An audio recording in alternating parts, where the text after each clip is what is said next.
Oh, awesome. Live. Sorry, guys. So, this is as much going to be just a test. I've got a new audio microphone. My roommate was listening to my last video and he hated the sound my camera makes. So, the camera I've been using for years and years now, it's a camera and a mic, and it does this thing where the video auto focuses and then the little motors that adjust the camera, like they come up on the audio, and he said it was really annoying. Now, I've always known it was there, um, but it didn't really bother them that much. So unprompted, he got me a new mic. So this is a different mic, and let's see how it's working. Hey, Roger Tipping, long time no see. Missed you at Porkfest this year. Hope you're doing well. Uh, so if you are getting this, just let me know what the audio quality is like. I haven't tried this before, so yeah, this is going to be kind of just an open video. I don't have a particular topic. I'm currently reading a couple books, so I'm probably going to be alternating between actual history books on slavery in the United States and then critical race theory, just to kind of balance them. As most of you probably saw, I did that review on white fragility. I think critical race theory will be next, or maybe how to be an anti-racist. But right now, I'm reading this book, this gem, um, The Impending Crisis of the South. This is an interesting text, by the way. So this is published in 1857, and this will be really relevant to any kind of discussions along the views of the 1619 Project and that whole idea that slavery is the most important thing in American history, which is overselling it. I don't mean that to diminish slavery. It's super important. It should be studied and understood, and it is extremely, extremely important. But it's not the be-all and end-all in the way that critical race theorists or Marxists or social justice warriors like to make it out to be.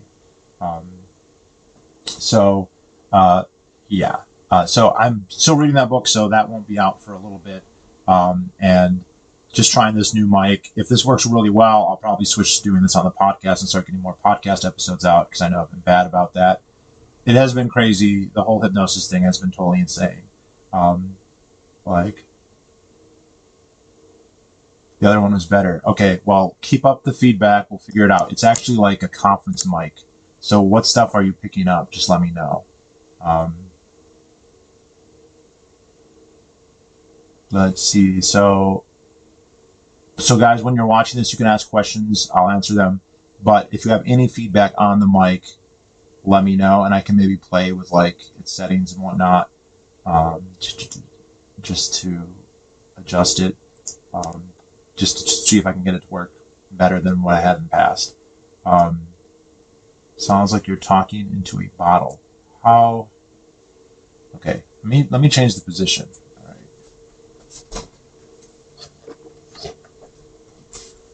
How about now? How does it sound now? Yeah, I can see it's picking up like vehicular traffic on the street. Sorry if this is like not technical stuff. So I'll I'll I'll answer the questions and we'll go along with the audio stuff along the way. So, can you hypnotize yourself? The answer is absolutely you can. It took me a little while to be able to do it, but the thing is, once you're been hypnotized enough, your mind kind of remembers how that feels, and it's easy to go back. And one of the sayings that I found the most useful conceptually for hypnosis is that anything that makes you think about trance can put you into a trance. And so this could be something as obvious as just remembering, if you say got hypnotized by looking at a spiral or a point or a finger, try doing that. And eventually you get to the point where you don't even have to do that. So when I would try and do it to myself at first, I would hold my finger up and stare at it. And that's something that would actually work. But eventually you get to the point. I mean, it happened kind of suddenly. I started getting hypnotized in April. It was in about mid-July where I suddenly like got comfortable enough that I could just do it. And so, like I said, anything that makes you think about trance can put you into trance.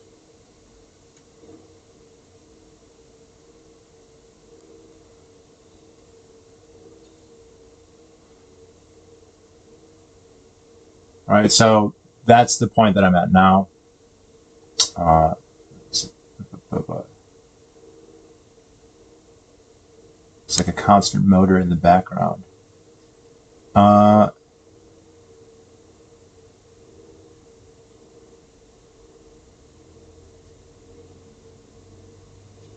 so it's still, when I moved it, I just moved it. Does it sound any different now?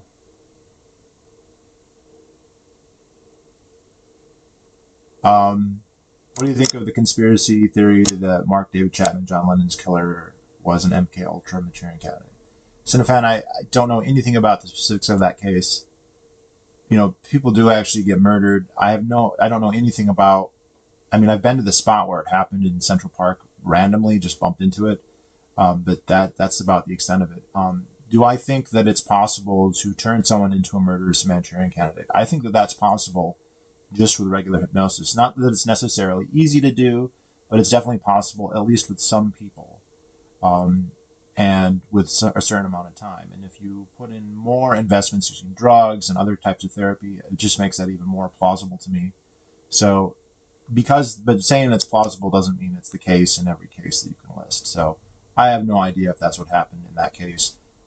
I don't know if MK Ultra was doing that, but I do believe quite firmly that they could. It's something to me that seems very plausible to happen. It's happened to me. Right? I didn't actually murder anybody, and I don't know if I was that deep, but it could have been a lot deeper than it was. I'm pretty suggestible, but there are people who are much more suggestible than I am, and so I think that that's all plausible, but that's not to say it's the case in that case. Are you using a OBS? I am using, for those who are asking, an MC1000 conference microphone. So I didn't order this. My roommate gave it to me. Just came in the mail today. So we're going to play with where we set it and everything. Does the mic adjust to the sound in the room? It might. Let me check. Thoughts on hypnotism for someone who deals with extreme chronic pain? I have to say I haven't tried it for that. One of the things that I have to be careful with is I'm not a therapist, right? I'm an empathetic guy. I'm a smart guy. I feel like I could give people, but I'm not like trained in it. Obviously not certified or don't have a license. Not that that matters to me, but I haven't really studied it. And so first of all, I never charge people anything because I'm like, this is for free. And there are times where I do get worried that it is like playing with fire. And I mean, I had a guy, an old friend, somebody I've known for 5 years. I hadn't seen him in a long time. We met. He's been going through a lot psychologically, and I just wanted him to relax. And it definitely worked. He got super relaxed. He was like, that just feels amazing. It's like all my stress is gone. And at one point, I wanted to really, really make all his stress gone. So I said, I want you to start focusing on all your stresses and frustrations, everything that is upsetting you, everything in your life that's bothering you. I want you to focus it all on. I was going to take it away from him, at least while he was hypnotized. And he started to have a panic attack. I'd never really seen that before, but he started to hyperventilate and really, really freak out. And I was able to take it away, and he calmed down. He goes, well, I feel much better now. But I think that the potential to do stuff with pain regulation is real. It's probably there because you can be made to hallucinate. You can be made to have a physiological reaction. So I had a friend who vapes, and I made him associate his vape, like when he would touch it, he would feel nauseous. And he said that that's exactly what he felt. So I think that there's probably potential there. I personally haven't done it. I would be hesitant to personally try. I do have a book on hypnotherapy that I haven't read yet, and if I do, maybe that will clarify some of this. I think it probably has some potential. Probably not a cure-all, but probably has some potential. Moving to didn't do anything. Thanks, Berkovic. I'm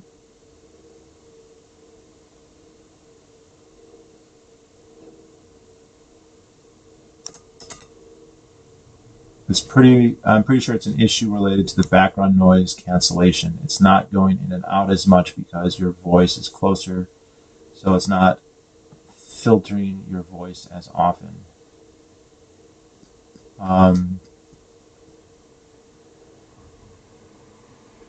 So let's see. It doesn't have any like filters on like on the button itself.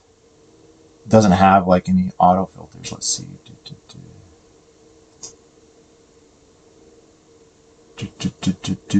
see if I can adjust this. I don't know if I can adjust it while I'm doing it. Bear with me, guys. This is a very spur of the moment. I'll answer all the questions though.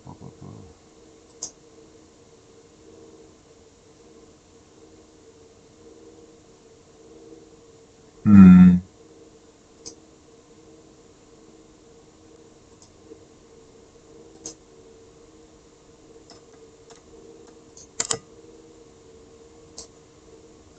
All right, let me move it again. How about if I just hold it like this? Like, how does that sound? Is that ridiculous? I don't think it's supposed to be used this way, but I'm just going to see how it sounds. So when I'm holding it up to my mouth now, how does that sound? I'm sure that's ridiculous, right? That can't be right. But this is just a test, right? I'm just experimenting here. So, all right, I'm going to set it down because I don't want to hold it for too long.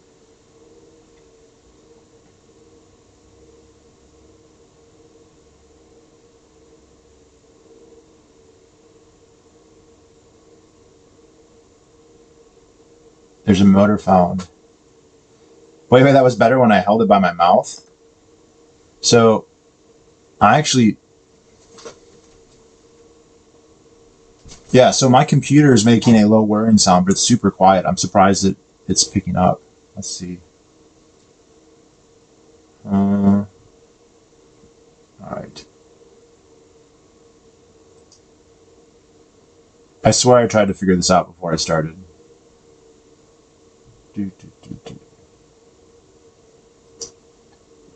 How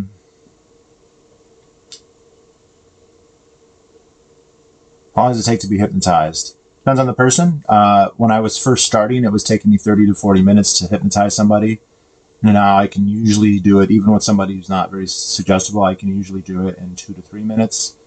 Sometimes you can do it much quicker. It depends on the method, like what ways you do. But yeah, usually a couple minutes is all it really takes. Somebody who's really difficult, it might take longer. So if somebody has a hard time relaxing or focusing, it might take longer. But yeah, I'd say if you give me a solid 5 minutes, that's going to work for 80 to 90% of people. And sometimes much, much less. And sometimes there's about 15 to 20% of people who you probably can do it in the so-called instant or rapid inductions, which would take less than a minute or even a few seconds. And I've done that a few times. And also, if you've been hypnotized before, it's much, much, much faster and much easier. So I'll have people that the first time I did, it took 20 minutes or 30 minutes. The second time, it maybe took 1 minute or 30 seconds. And some people, I mean, I've implanted triggers into some of my subjects, and that's a phrase that I use. I use the same phrase for everybody. If I say that phrase, they will drop into a trance. And so, like the guy I interviewed, who, by the way, did not get chased away. We're still friends, and we meet regularly. I'm meeting him today. I can say one phrase to him, and he'll go into a trance. I can even text him that phrase, and he'll go into the trance. So.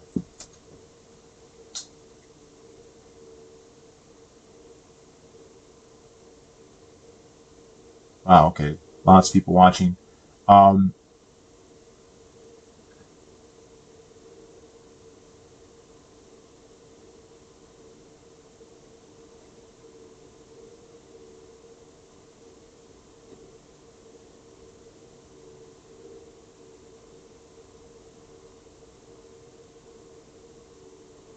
when you put yourself in a trance, are you able to decide when you come out of it? Yes.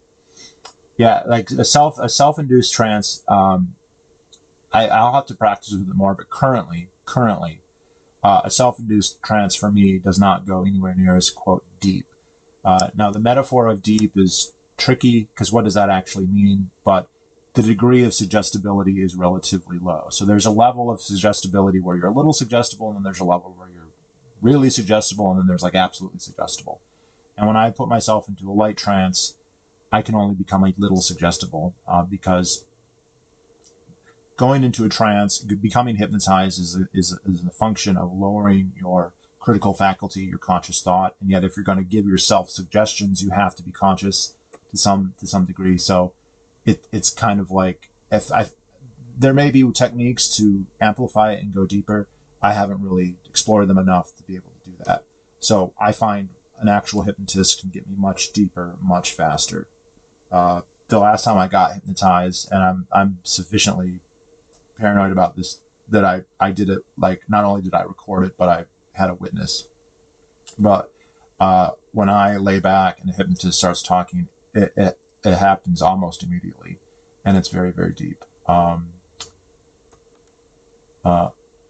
What are the limits of hypnosis in your opinion? Do you think a Manchurian candidate type assassination would be possible? I absolutely do think it would be possible, certainly for some people, maybe for everybody or almost everybody with a proper amount of time and conditioning.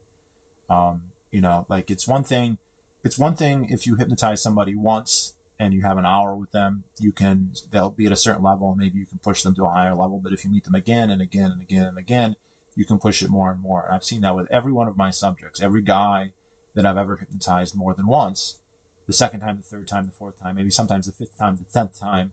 There's only a couple guys that have done that many, but like they're able to get more and more suggestible to the point where it's like it's a completely different level. You start giving them amnesia, personality changes, they get much more comfortable with it. So yeah, I absolutely think that's possible.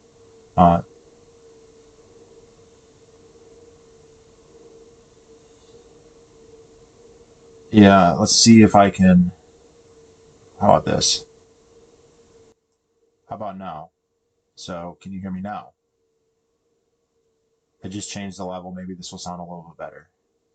So I just adjusted the level, Mr. Tipping. See if it sounds a little bit better. That is better. Sounds the same.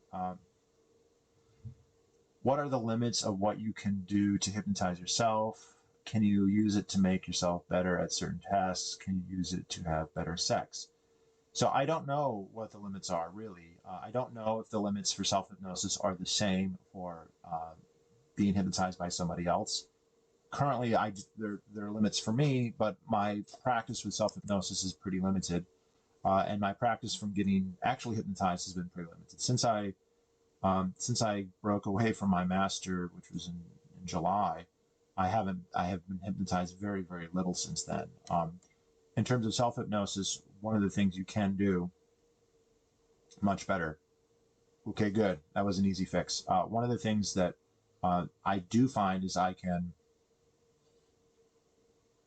One of the things that I find that it does help. Like, I'll put myself into a trance and I'll tell myself to stick to my diet. And I have found that I never failed. So if I did that, I never broke my diet on that day. Um, so was it just because on that day I decided to do it though? Right? This is the big, like, there's an honest debate to be had there about placebo effects, and, well, you decided to hypnotize yourself to stick to your diet that day, so you're going to stick to your diet that way. I've also tried it in jujitsu to make myself focus more. So we'll be in jujitsu class and I'll be like, focus on the instructor or whatever. I don't know how much of that has helped. But even if I've had limited success with that myself personally, that's not to say that it wouldn't necessarily work if I practice on it more. Um, let's see. What are your thoughts about the rumors that Trump is faking his COVID? I mean, it would make sense that he would catch it, but I have no idea. Uh, Warning sound is distant, but not too bad. Don't hold it in the hand. That makes vibrations. Okay. Why can't I be hypnotized when watching YouTube videos? A broken microphone. There's a couple possibilities. One, there's a 7 to 10% chance that you're just very difficult to be hypnotized. There are some people like that, including people who want to be hypnotized. One of the most sad cases I had was a guy who really, really wanted to be hypnotized, was very into it, loved the idea, and I did, but it was very, very, very minimal, and he was really disappointed. And that might be you. The other things is different techniques work for different people. So there are people where a physical stimulation is having somebody touch them, grab them, uh, stimulate them would work, whereas a screen won't. Some people audio will work better, some people visual will work better. So there's just because one technique doesn't work doesn't mean another one won't work. So I think, part of the screen through thing, it's very easy to not, to be distracted that way. There's something really engaging when you're actually talking to a person. They're actually there. It's hard to ignore them. Like when I have a person in person and I'm right there in front of them, it's hard for them to ignore me in the same way that you can ignore a screen on YouTube or a text. But like I said, I've been doing this through text as well. I mean, I've hypnotized people since the last video. I've started. I mean, I didn't make a decision to do this. Like I made no. This is crazy. I never decided I wanted to be able to do this, but I was talking to somebody on Grindr. We weren't talking about hypnosis. They didn't ask about it. I didn't bring it up. And I could just tell from the conversation, just from text. My computer just fell almost. Oops. Sorry. I could tell just from text that he was suggestible. And I started just texting him things to test that. And it turned out I had him completely hypnotized within maybe 5 or 10 minutes. And he had absolutely no idea. We never said hypnosis. We never said trance. I never said mind control, never said brainwashing. It's just about attention and focus. You can and whatever you can do to draw someone's attention and focus, that's your in. And I've now duplicated that a couple other times.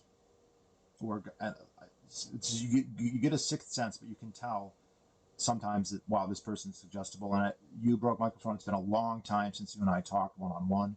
So I don't remember, I don't really know I don't have any sense about you personally. So there's a couple possibilities, but I would just try other means. No, don't hold it. Should be stable. Does it have to be real life or what? It does not have to be real life. Real life definitely helps. I find it's the most, but I've done it again. The first time I ever hypnotized somebody, for real, like somebody who'd never been hypnotized before. I hypnotized some people on Skype, but they were already like experienced. They had done it many times. So that doesn't really count. The first time I really hypnotized somebody was over the phone, audio only. That was it. I just had them listen to my voice, focus on my words. You give a lot of pre-suggestions. You set up expectations in their mind, and they go for it, right? And that guy had a really intense experience. That guy. The next day he messaged me. He said, I can't stop thinking about this. He said he spent 6 or 7 hours reading about hypnosis that night, and he was begging to do it again, which we did. So yeah, that'll do it. Text will do it. I'm going to upload, if I can, I'm going to try and upload one of my Grindr chats where I don't want to show their identity or anything, but just show how this works. It actually was surprisingly easy. I was amazed how easy it was just to do it through text. What are common myths about hypnosis? That it can't make you do anything against your will, that it's fake, that it's not mind control. There's the problem. The problem with hypnosis is that the people who make the most money doing it, stage hypnotists and hypnotherapists, have fiduciary reasons to misrepresent what it can do. Okay, so somebody who makes a living as a stage hypnotist, who is a great hypnotist, right? Maybe they've hypnotized thousands and thousands, 100,000, 200,000 people, right? If they're doing 5 or 10 stage shows a week, and they're doing auditoriums full of high school kids and college kids, they've hypnotized a lot of people.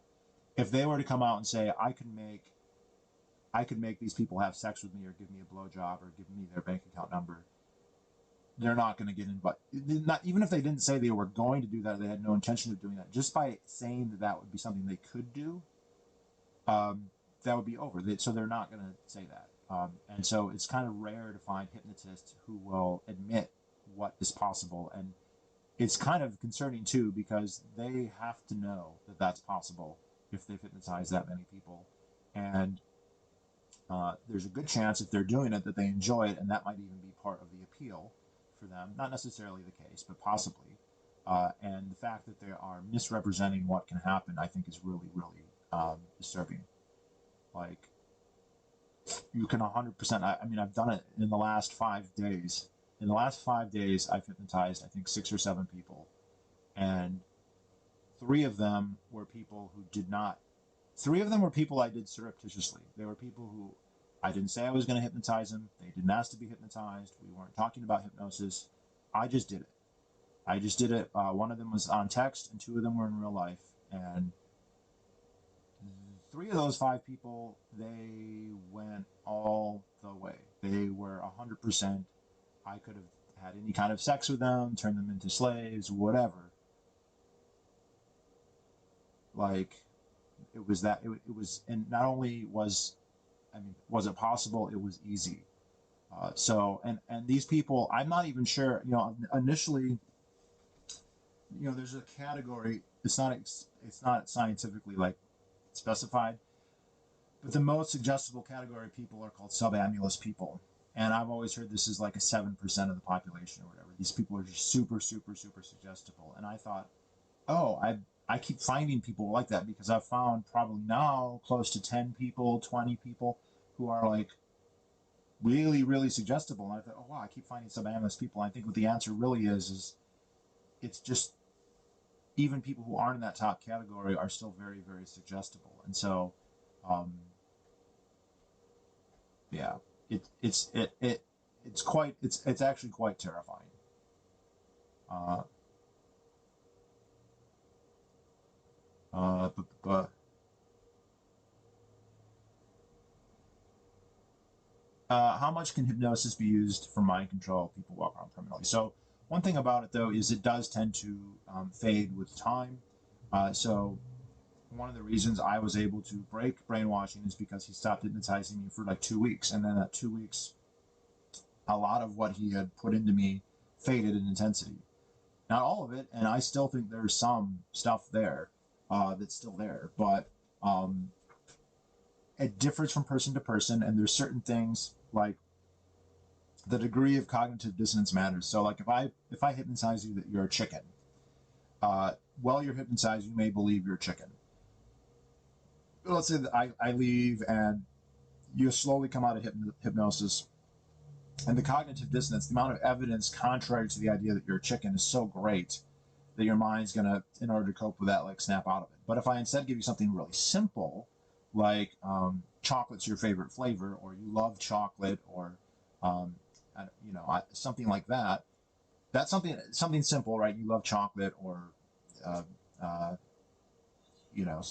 that's something that could really stick with you. And maybe that sounds mundane, but if I give you a lot of those over time, you love chocolate. So like in brainwashing. In brainwashing, what I would do is I don't want to give this all away, but like, I'd say, anytime I message you, you get excited and happy and focused. Anytime you hear my voice, you find it hypnotic. You always focus on me. You love looking at my eyes. You love looking at my hands. Anytime you know, let's say, anytime you sit down, you're reminded about me.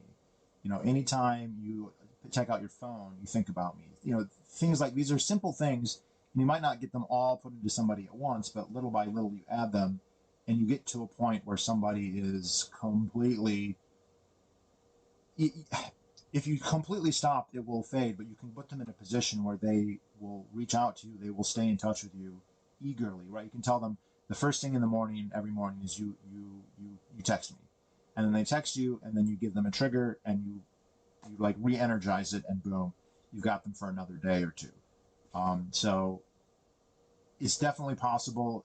It takes a lot of work on the part of the hypnotist, and I'm wondering what are the like practical limitations on how many people could you do that with, and because there's ways to amplify. Because if you train other people to be hypnotists, so if say you brainwash 20 people and 3 of them or 4 of them are hypnotists, so you got 4 of them who are hypnotists themselves, and you could say, okay, you 4 hypnotists are hypnotists, but you're also brainwashed slaves. I can have you reinforce it. So every day you talk to 5 different people and re-trigger them.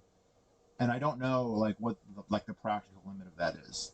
Like like I would say comfortably, you could probably do at least 20 people with by one person, maybe more if you just made it a full-time thing.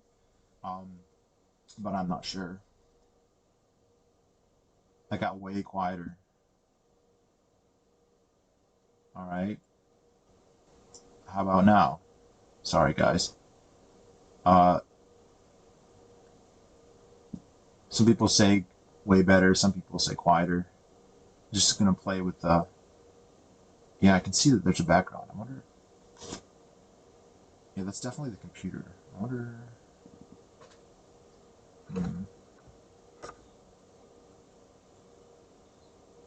Yeah, wow, that's amazing that picks that up.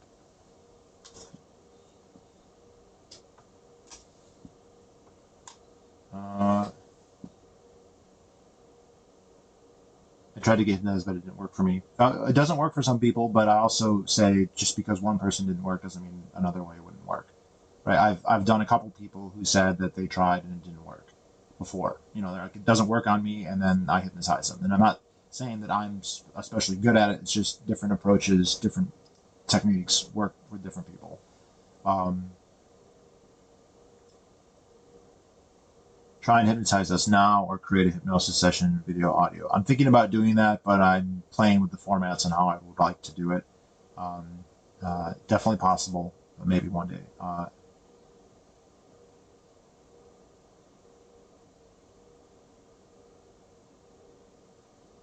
Don't really have a question now, but if you'd like to do a hypno session on Skype and record and upload it, I'd enjoy that. I have thought about doing that. I would like to do that. There are two problems. One, new people who've never met before, never hypnotized before, they are unlikely to agree to do that. B, people who I have done before. So I have some subjects, like the guy in the video, James. They would probably agree to that, but then that's not a really good demonstration because you're doing somebody who's already been trained and already like very used to it. So like if I were to hypnotize James, you know, the guy in that video, hypnotizing James is very easy. I just say one phrase to him and he will go into a trance. And that's not how that would not work on a normal person right away. So let's see.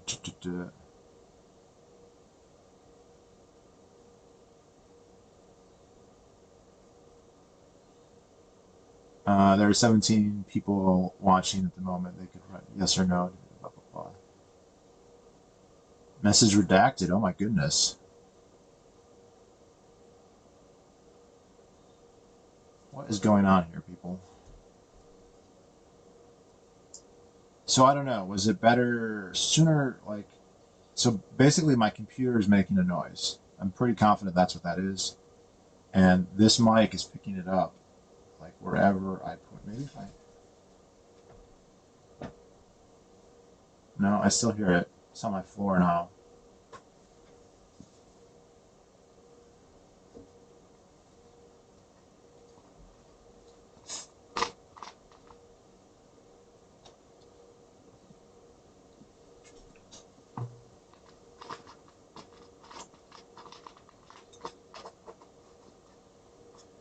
I was hoping maybe if I put this between the computer, it would lower the sound, but it doesn't seem like it did at all.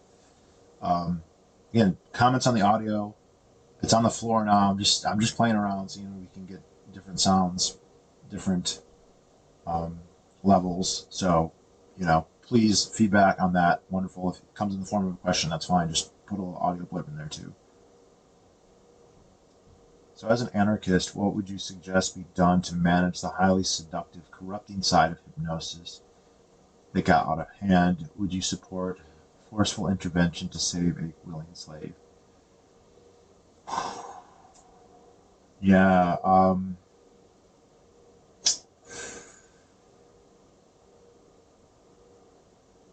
I. It's so complicated. I like. What do you do? Like if you have an intervention, I've done an intervention. Okay, I did an intervention and it was one of the most intense. It was the most intense, ridiculous thing I've ever done in my life. I've never been in that situation before, and I cannot emphasize how fucking crazy that experience was. I've never done anything even remotely like that, and it's annoying. I literally have like 10 or 12 hours of video about that I can't share with you guys, but it's there. And To manage the so the first thing though, the first thing that I would say about that is that people need to be alert to what is actually possible. Okay, one of the biggest things that like upsets me is people who um, can really just they assume that it's fake or that it doesn't work or that it won't work on them. That's a real common thing. Is like, well, weak-minded people, they can be hypnotized, but I'm strong. That's everybody, dude. Half the guys that I've done are like, it won't work on me. I don't believe in it. There's 10% of you or 7% of you where that's more or less true. And you're not the smartest 10% either. That's not how that works. And so I use the analogy. Imagine, I grew up in a northern area where we had winters and whatever. And when I was really young, a kid in my kindergarten class, drowned in a river. He walked on a river during the winter that was covered in ice, and he fell through the ice and he died. And so I've always been very alert that when you walk onto a frozen river, especially any body of water, it's possible. It's much more dangerous with a river typically because the ice is usually less stable. And when you fall in, the current will take you away from the hole that you fell in, and you're going to drown, right? And on top of the hypothermia and everything else. But imagine knowing that, being aware, but also knowing, like, look, you could cross a river and you could fall through, and it might only be shin deep, and you'll be okay. I mean, you'll be okay. You'll be wet and maybe skin your knees, but it's not a big deal. Or you could fall through and drown. So imagine being super aware of that. Imagine fully appreciating all of that and knowing what's possible and sitting on the edge of a frozen river, and your friend says, I'm going to walk across, I'm sure it's fine, right? And you're like, no, it's pretty dangerous. And they say, I'm sure the ice won't break, I'm sure it won't work on me. That is kind of, that gives you some sense of how I feel now when I talk to people who are like, it won't work on me, there's nothing that can happen. Like James, for instance, after he listened to my master, said he was interested in talking to him, right? And he thought, well, if he does anything, I'll be able to resist if he tries anything. And I don't like that. That's delusional on his part, but it's super common for people to do that because they just feel like it won't work on me. They can't imagine losing their cognitive, their self-control that much, but they definitely can. So the first thing I would say is people need to be aware of what can happen. Now, that doesn't mean every single person is suggestible. That doesn't mean every single person is susceptible or equally susceptible. That is not true. It varies a lot. But you don't know where you are unless you've really tried at it. And trying just once is good, but it's not the be-all and end-all either. But again, I've done several guys who said they tried before and it didn't do anything.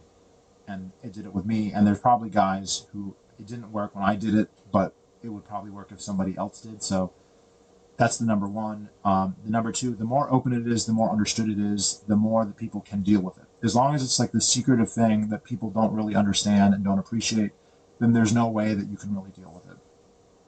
And the thing is, the openness makes it easier to address the problems with a slave, right? Somebody who has been brainwashed to the point where they are eagerly staying in contact with the master. They will say and honestly think that it's their choice and that that's what they want, but that definitely can be just the suggestions of the master. It's also possible that's honest as well. It is possible somebody could honestly want that. I mean, I've had people who aren't hypnotized come and ask me, I want to be a slave, I want you to take control. The more control you have over me, the better, right? That's an impulse that some people do actually have. And so it becomes a question then of parsing out who does what.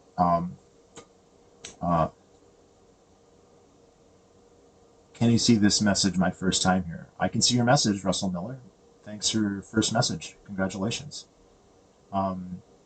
Does hypnosis help you sleep? There is a whole, like, I don't want to say market for sleep hypnosis. It's one of the more common things that people ask for. In my experience, it doesn't. You're super relaxed, but you're also focused in a way that actually doesn't let you sleep. And I've hypnotized guys late at night and told them to go to sleep, and it usually doesn't really work. But I haven't tried a lot, so I think that there's probably a way to make that work. I just don't have a lot of experience with it.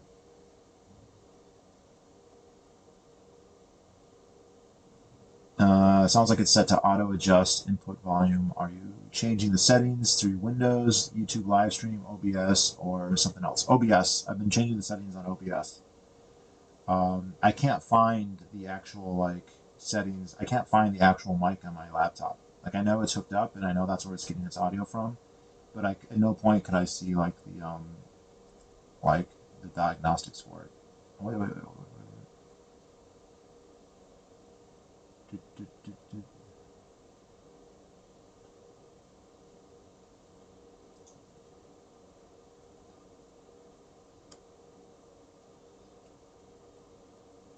No, I don't see it there.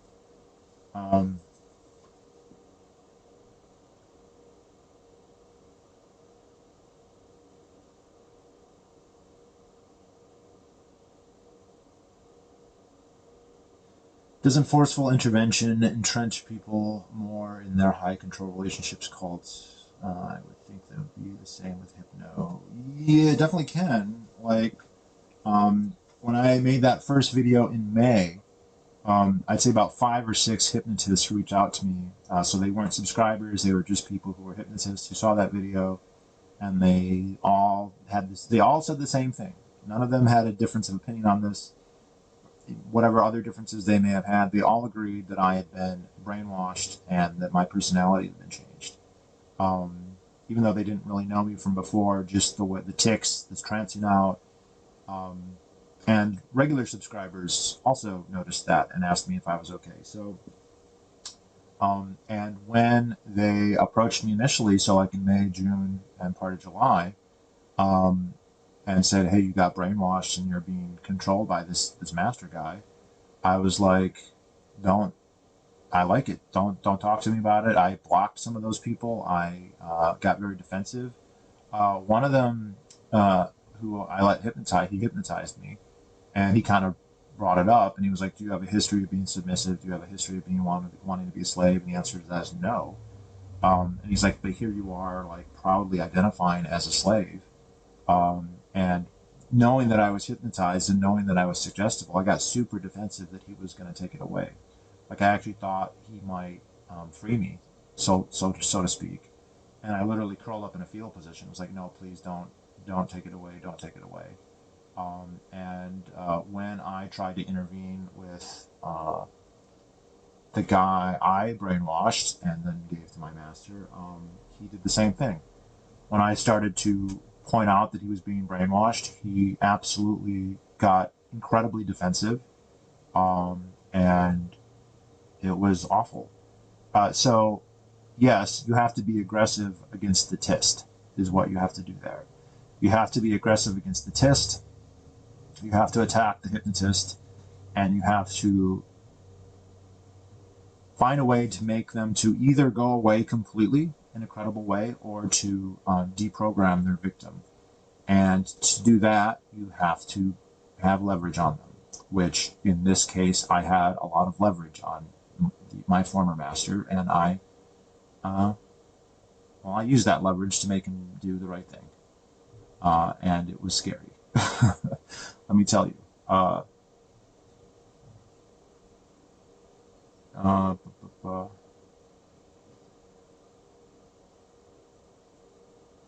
If the subject is under the influence of alcohol, does that help hinder the likelihood that hypnosis will work? In one of your sessions, alcohol reduces the ability to focus, so I guess it would reduce it. I've only done drunk people once or twice. It might help, it might hurt. High people, it seems to help, but I don't know. I don't have enough experience with that to say.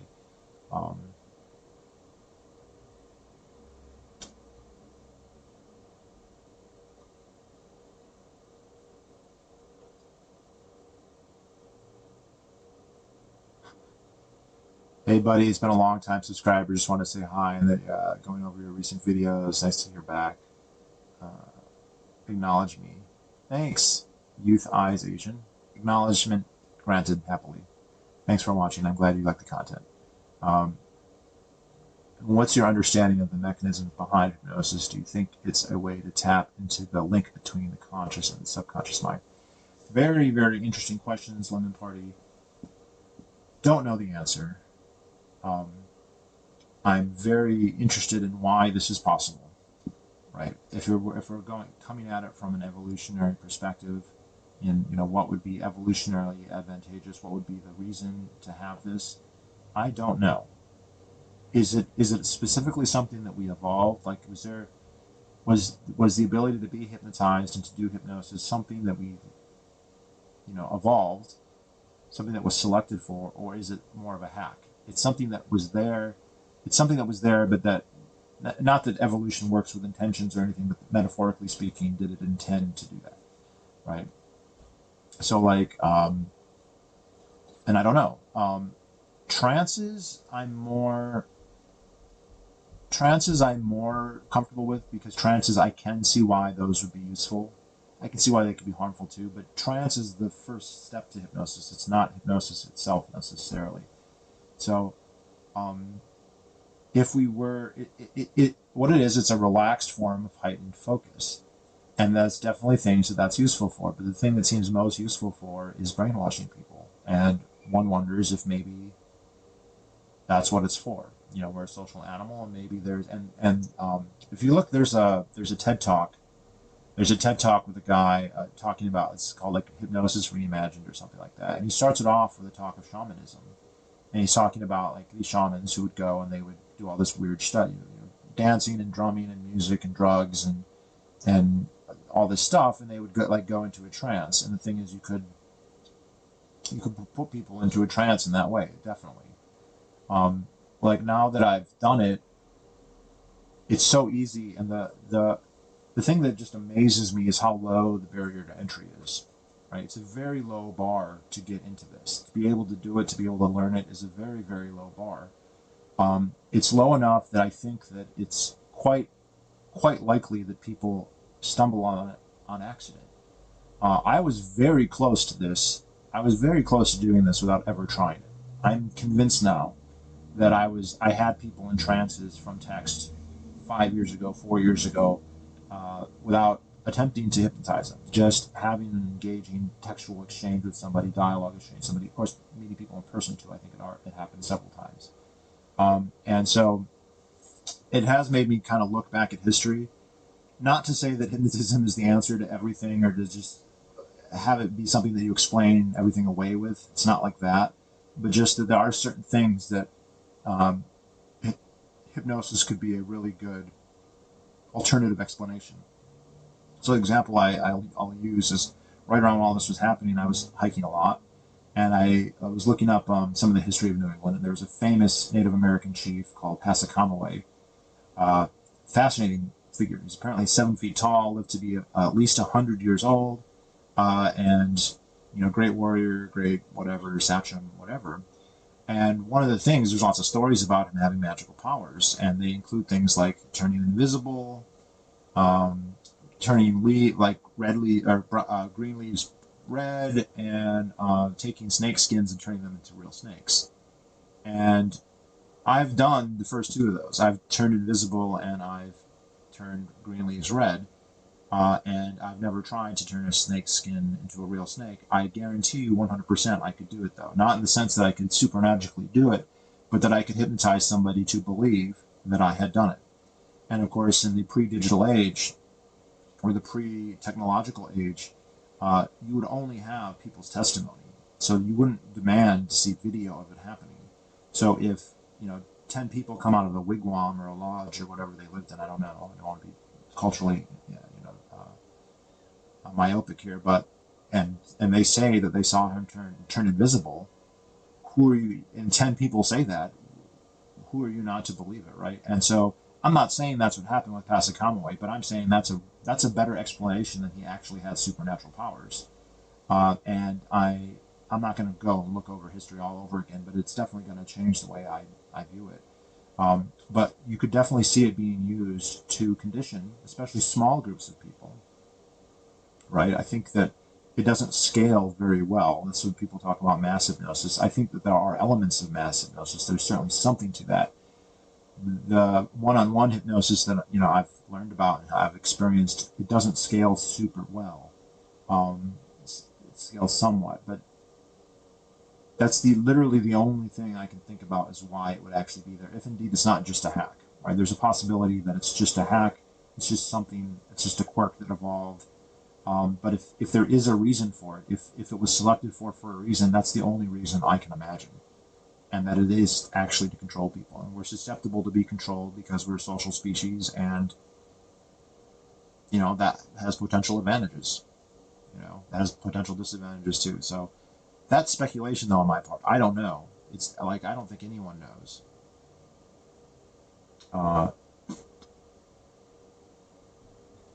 Let's see. That's a long answer, Lemon Party, but it's a good question. The subconscious mind talks to the conscious mind, and the conscious mind takes credit for those thoughts as if it weighs on them. Could be the same. Absolutely, absolutely. When I hypnotize a guy and I put him to sleep, right? I put him to sleep, and then I tell him he feels happy, he feels amazing, and he loves being hypnotized. And I go 3, 2, 1, wake. And he wakes up, and I say, "How do you feel?" He goes, "I feel happy, I feel energized, and I love being hypnotized." And they think that that's they think that's them. They don't know that that's you. And it's actually it's funny, but it's also just very surreal that they're repeating your words back to you, but they're not just repeating them back like Simon says. They're repeating them back thinking that they're own. And there's two levels of this. There's the guys who remember when they're asleep. There's guys who, when they're asleep and they wake up, they remember that. I'm that way, right? And so you tell them they feel happy and whatever, and they wake up and they remember you saying that, but they still feel it. Right? They still feel happy, energized. Like when my master would tell me, "You're going to feel super happy and energized and feeling great." I remember him saying that, but when he snapped his fingers, I was like, "Whew, I feel great."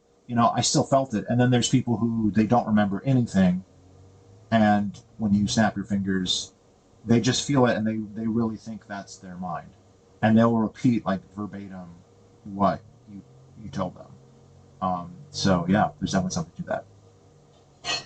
I've been struggling with a major depressive disorder. I'm against Big Pharma, and I think most medications for depressions just a ripoff. So do you think hypnotism can help me in any way? I would ask a hypnotherapist, but I would say, yeah, potentially. Potentially it could. I'm not saying it can in every case or in your case specifically because I just don't know. But yeah, I would definitely look into it. Definitely worth looking into.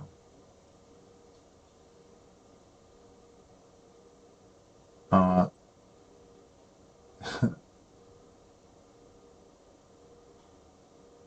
you should read Julian Jaynes. He has a weird theory about why hypnosis is possible. You have a name of a book or anything that I can look up? Stateless Liberty. I would be interested. Tom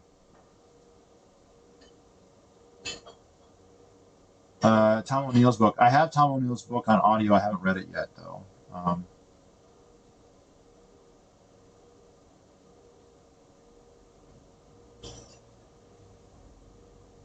Why do you frame the person as your master, not as an abuser or someone who overstepped the boundaries?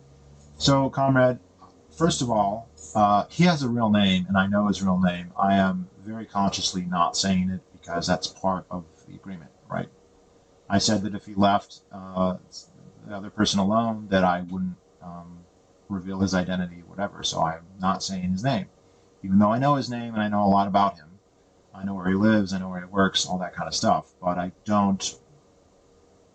We have an agreement. He stays away from this other guy, and that stuff doesn't go public. And it's a lot of stuff. Like I said, I have like probably at this point 11 or 12 hours of video going up, hours and hours of Skype chat, hours and hours of hypnosis, phone calls, everything. And so when I'm talking then with my friends or people who know and it's not on the video, I call him by his name because I know his name, and that's how I think of him. What to call him when I don't call him that, it's debatable. I wouldn't say abuser, not because it's not wrong, or not because it's wrong, because I think that's a very fair way to describe it, because people will be confused and not know what I'm talking about. So when I say my master, that's what they know. But no, I don't think of him as my master anymore, not usually anyway. Yeah, that's why. Like if I said abuser or something like that, people wouldn't necessarily know what I meant.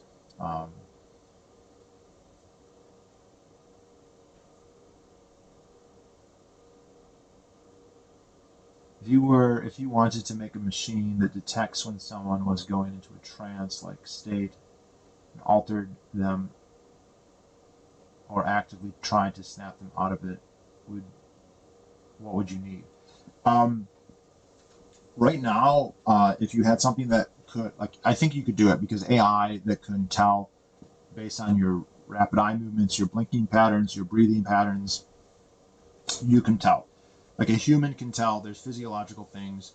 When I'm hypnotizing a guy, I can tell usually pretty well when they're hypnotized or not. Even if they don't pass any tests, like there's things, and I think an AI could be taught to do that if they haven't already. And then if we learned even more about the brain physiology, apparently they have done MRIs of hypnotized people, and apparently it is a distinct state that has a distinct signature. So I think that's not only possible, that's already been done. Um, is erotic sexualized hypnosis more likely to work than non-erotic sexualized hypnosis? I was reading online that erotic central BDSM-oriented hypnosis audio files were more effective. I don't know if that's true. Obviously, the vast majority of my experience is with erotic hypnosis. That's what I've been doing. That's what I've experienced. Um, straight therapy. I just, I'm not qualified to do it, so I don't. I think that it works well because it bypasses a lot. When you're talking about erotic sexual stuff, you're already getting someone's attention, right? Or if you're like, oh, let's try hypnosis like for fun at a party, and they're like, well, I'm at the party, but like I also want to watch the game, eat nachos, and go socialize, so they're not like keyed in the same way. But I think that's not inherently to the fact that it's erotic. It's just that it gets people's attention better.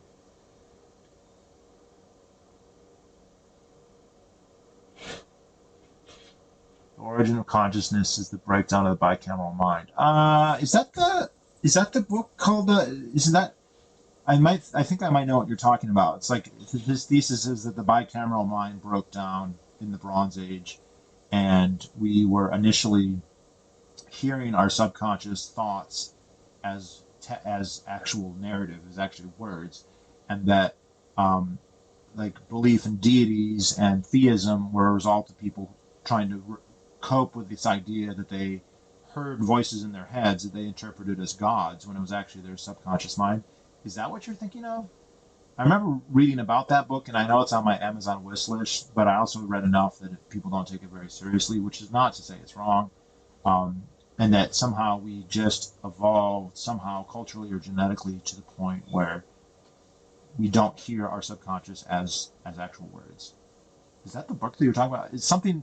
It's called like the something something in the bicameral mind. Yeah. What's the actual title though? I know what you mean now. Okay, yeah, that's it. Fuck, I heard about that book years and years and years ago. Um,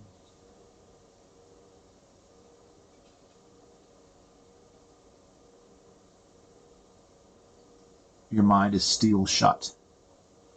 Well, just need some acid.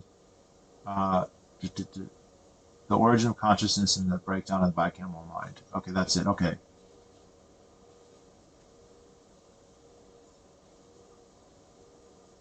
Do you wish you had never begun experimenting in hypnosis? No. Um, the there's the in my experience has both been extremely positive and extremely negative, and those two, for the sake of argument, let's just say they balance out.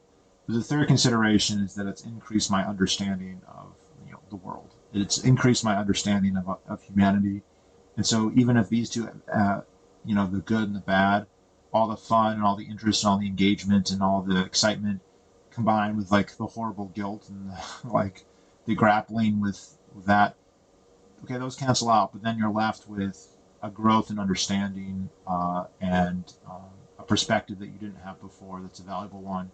So, yeah, I wouldn't want to go back to being blissful. Blissful ignorance is never good, even if it's a painful truth. It's actually kind of similar. Like there's somewhat analogous to getting woke on circumcision, because when you don't think about it, when you don't know about foreskin, you don't care about it, it doesn't bother you that you're circumcised. You're happy, you feel fine, unless you had a really bad circumcision or something else, which I didn't. You feel fine and it doesn't bother you, and then you learn about foreskin, and then you're like, oh shit, wow, this is actually a big deal, and It's actually horrifying. Like, it's terrible when you learn that, but it's better that you know the truth or understand the world better than you be blissfully ignorant. So, in that sense, uh, I mean, and I'm not even saying like the good and the bad exactly even out because I'm not sure how I would even quantify them.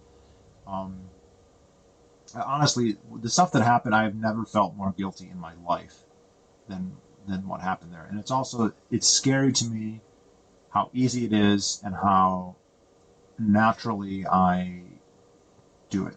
It just it's to the point now. If I'm talking to somebody online, in person, I'm interacting with somebody in person, and I start to get the sense, whether it's just an intuition or based on actual behavior, that they're suggestible, I will probably try and hypnotize them, whether I asked or not. And so far, every time that I've tried it, it's worked. Sometimes very, very well. And that is a little bit terrifying.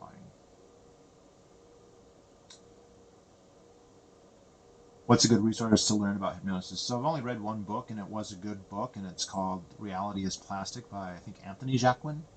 There's a father-son duo from the UK whose last name is Jacquin, spelled with a J. And I believe that book is only available on audio, and it's actually the author reading it, but it's pretty good. It's a pretty good guide. Um, it doesn't go into all the history, but it kind of tells you the outlines and gives you references if you want to learn more. And then it's practical hypnosis, how to do it, how to learn how to do it. And I didn't learn from that. I mean, by the time I read that book, I had already been doing it for a while, and but it still helped me quite a bit. Someone with ADHD be hypnotized? Yes. Not only could they be, I've done it many times, and they lose their ADHD. Like, some of the best subjects I've ever had ADHD, and you can make them completely 100% focus on one thing, and they never blink. Right? They never get distracted. So, absolutely, you can do somebody with ADHD, no problem at all. Anyway, how is the mic sound? We're getting background noise, the whir.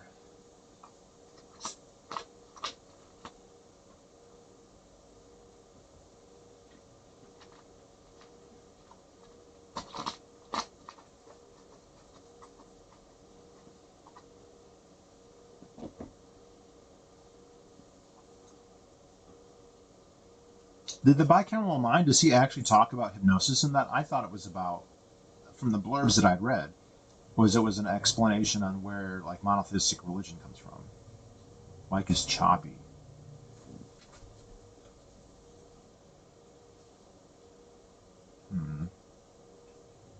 Let's try this again.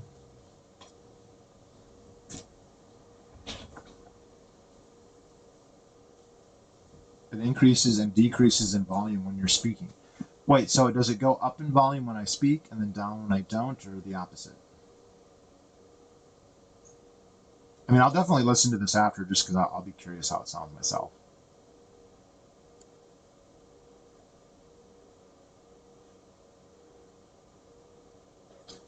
Bicameral mind is referenced in the TV show Westworld. Hopefully not. If it was after this first season, I didn't see it because the second season was too horrible to watch. We should make a hypno group where everyone hypnotizes each other to be productive, mentally stable people. I mean, it probably already exists. It's probably already out there.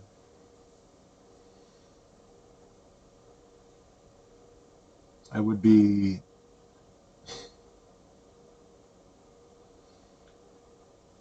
I feel like there's safety in numbers in the sense that, like, if everything's public and you've got 10 people working on it, then it's unlikely that one of those people is going to be able to trick everybody right away. What kind of happened in my situation was it wasn't a group, it was one-on-one, and so there was no community at all. And so, when I got brainwashed into being a slave, like, there was nobody there to call out my master to say anything about it. And he was my only connection to the hypno world, and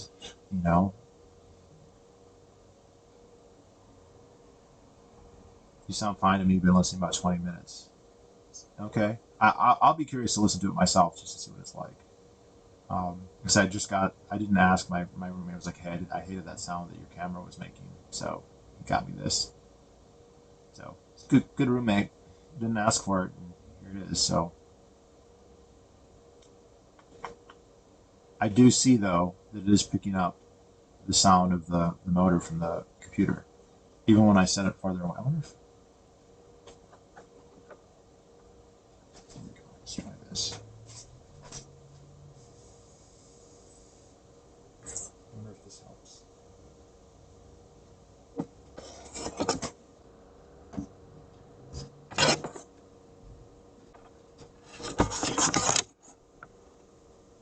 Yeah, I still hear the whirring though. It's going to be closer to the window as well. Ooh, cars driving by. Wonderful.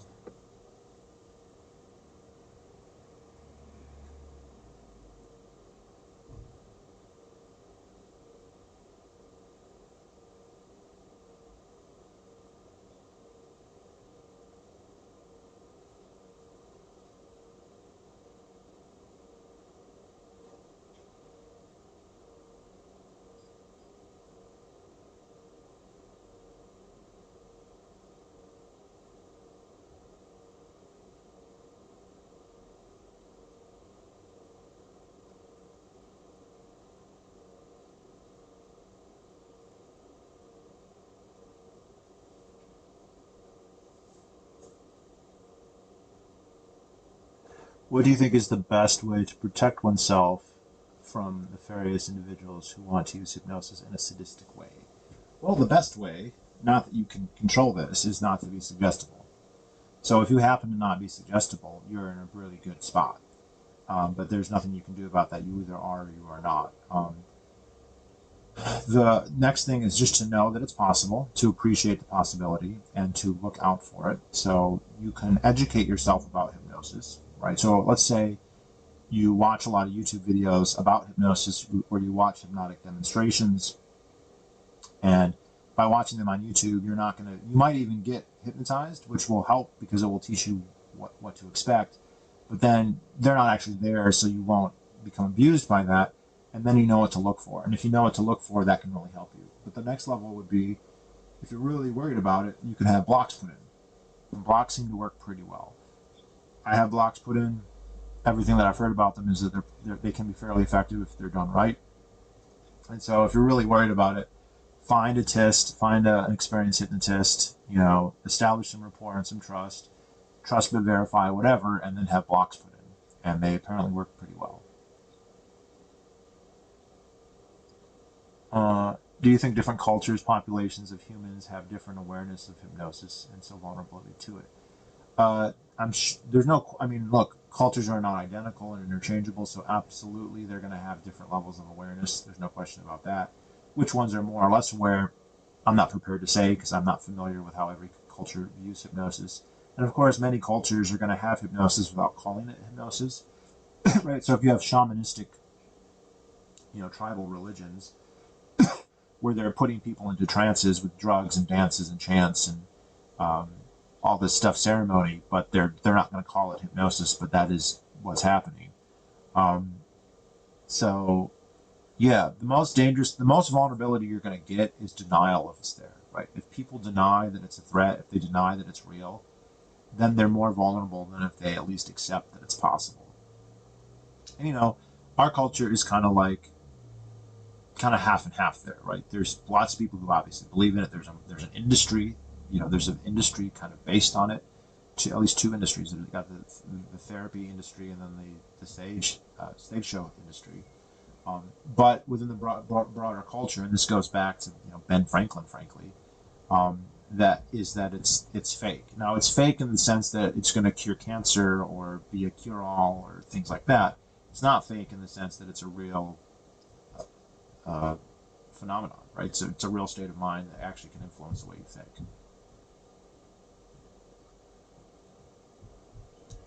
What do you think hypnosis can help with? I think it can help with anxiety. It can help with focus. It can help with addiction. Definitely can help with people quitting smoking. I've met people who quit smoking after one hypnotic session. Weight loss. I've never tried it, but apparently with sleeping. It can help coping with memories and therapy. Like, it's very, very useful for all those things. And obviously, it's a lot of fun, erotically or just entertaining wise. It's a good way to relax. The guy that I do the most, he just likes to relax. He just likes to go into a trance and let it all go. It's super, super relaxing. It's like the most relaxing thing you can do. That's what almost everybody says. It's better than it's like meditation without any effort. Where meditation you have to concentrate or whatever, and you are concentrating in hypnosis, but you're concentrating on somebody else, and they do like you're offloading all of the critical thinking, which is scary. Right? That's what's so scary about it. But it's also super, super relaxing. You can just focus on the other person. You don't have to think. You don't have to make decisions. You don't have to stress. You can just relax and let them take over. And do you think it can help with physiological things like foreskin restoration or muscle building? So, if you mean in the sense of like, I can hypnotize you to have more mitosis or to recover from a workout better or synthesize more muscles, I highly, highly doubt that. I have seen no evidence of that. I'm not going to say it's impossible, but I don't think so. But it definitely could help in the sense of making you consistent about doing foreskin restoration, right? If I hypnotize somebody that they have to tug their foreskin, I give them a mantra, keep on tugging or whatever, it could help there. And the same thing with do your workouts. And I have done this with people.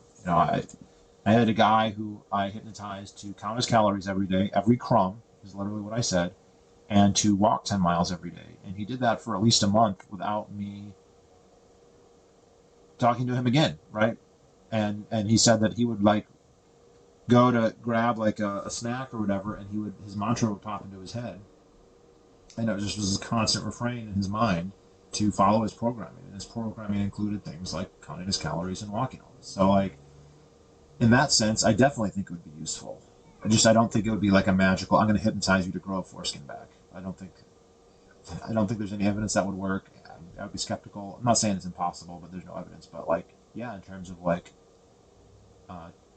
conditioning yourself to stick to the habit, making it a habit you enjoy, creating associations in your mind. So that's another thing. Is like, I was conditioned.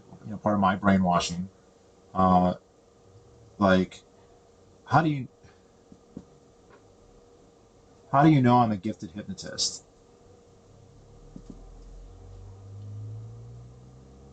Um, Part of my programming, for instance, was to associate my master's voice with just going into a trance and to make it to feel happy. So like if he ever messaged me, I would get excited and happy, right? He didn't have to say anything profound. He'd be like, "Hey, what's up?" And I'd be like, "Hey," like it can elicit that. So if we didn't use that for brainwashing, but instead we're like, every time you go to the gym, you get excited and happy and it feels great. That could happen, right? Um,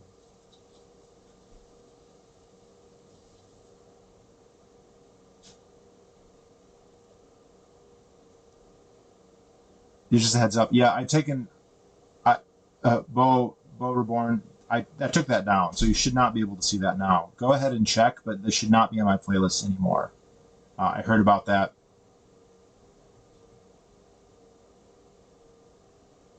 So go ahead and if you want to check that, that would be that great. I thought that was up until like a day or two ago, and I took it down. I didn't realize that having it be in a playlist made it public. So I've taken that down, so you shouldn't be able to see that anymore.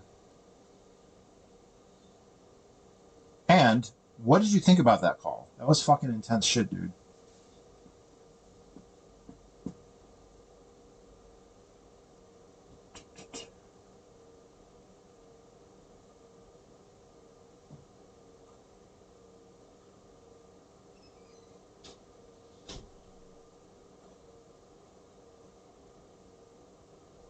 Good. It's supposed to be down. Like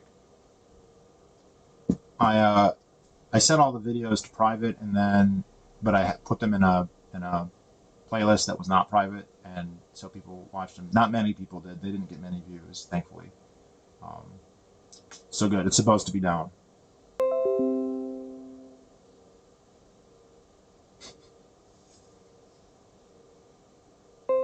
The hell? Good. That's what it's supposed to be. What did you think of that call?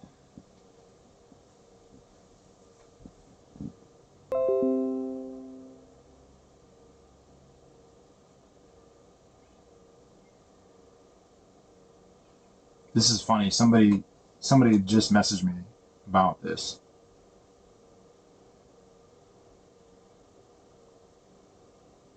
Yeah, it's supposed to be gone. I didn't realize by making it in a play. I thought a playlist of private videos would not show up, but it did.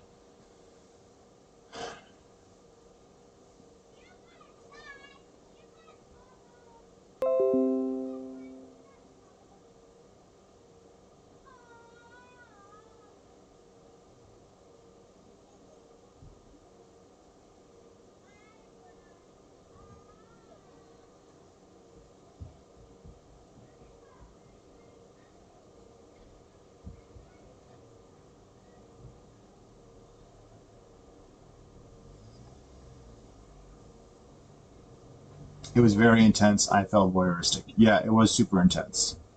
Did you listen to the very end? I completely break down at the end.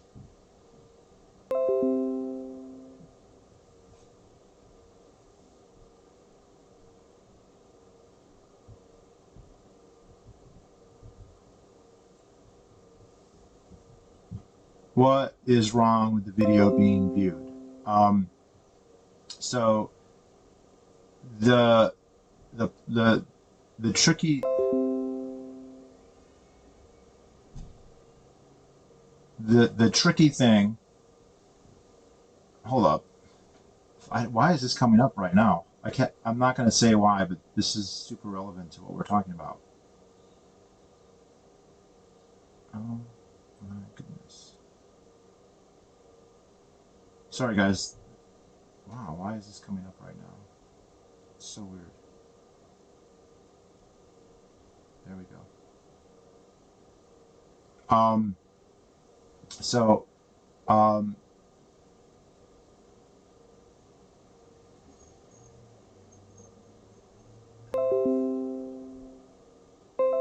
so, the guy, I hypnotized somebody, I brainwashed them to be a slave. They were the most suggestible person I'd ever met up to that point. Maybe it's still the most suggestible person I've ever met. I'm not sure exactly, but he's up there. And then my master liked him, thought he was interested in him. They put us in touch. I put them in touch together. And then within like a day or two, my master brainwashed this guy to be exclusive to him. So he would not talk to me. He wouldn't get hypnotized by me. He would ignore me basically. And at the time, I was totally brainwashed myself, so it didn't really bother me, and I didn't really pick up on it. I was suspicious something was wrong because there were immediate behavior changes that made me suspicious, but I wasn't sure. So this guy ended up being hypnotized for months, roughly from July until mid-September. And in September, I confronted this guy. I was like, I think you've been brainwashed completely and that you're totally under this guy's control. And I had good reasons for thinking that. And that conversation was, I mean, I've showed that conversation to people and they say it's the most obvious, intense case of brainwashing they've ever seen. This guy was completely brainwashed by my master. So what do you do in that situation, right? They've never met. There's no real crime to speak of, but you have somebody who's completely under the mental control of somebody else. So I went back and just recorded all of my Skype conversations and Grindr conversations with the master and with this guy. And it comes out to be like 9 or 10 hours. It's super long. I uploaded all of it to YouTube. I set all of it to private.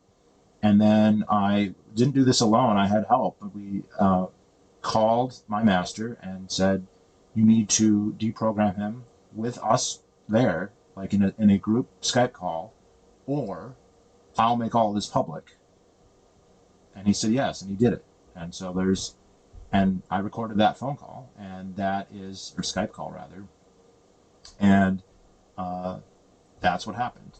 But because I said, If he did that, I wouldn't upload the stuff or make it. I said it's uploaded. It's going to stay uploaded, so he knows that that threat exists. But I shouldn't say threat. So the possibility exists that it goes public, and so it's there. But I won't make it public as long as he keeps up his end of the bargain. So as far as I know, he has. Uh,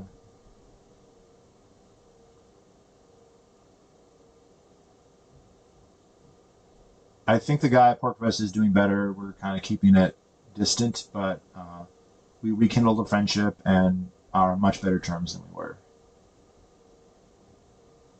He listened to the end and it was very compelling. Yeah, I part of me never wants that stuff to ever be seen, and part of me wants everyone to see that stuff. I have very mixed feelings about that, but as it stands, I agreed not to make it public. Now again, it's uploaded. It's just set to private right now.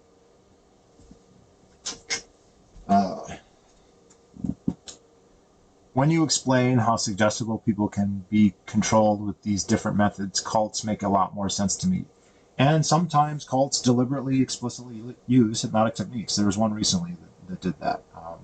So it's not the only way to do it, and I wouldn't call every kind of persuasion or every type of manipulation hypnosis, but it's definitely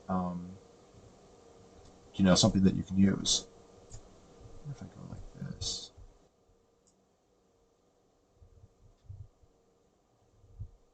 That's insane. Okay, I played with the volume again. You guys let me know how this sounds now. It's a little adjustment. What did you find so compelling since you listened to the end? I'm curious.